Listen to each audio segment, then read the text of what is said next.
O itong si Congressman Leandro Libeste nag-risk back na kay District Engineer Calalo.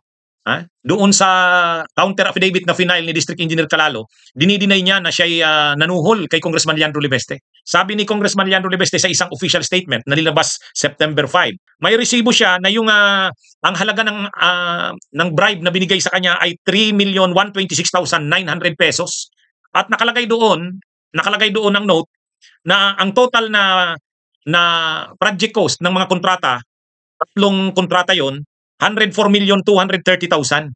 Kaya 3%, binibigyan ng 3% doon itong si Congressman Leandro Libeste, at ang halaga ng 3% ng 104,230,000 ay 3,126,900. Nakanote doon sa baba ng resibo. Kaya hindi rin naman talaga maidi-deny ni District Engineer Calalo.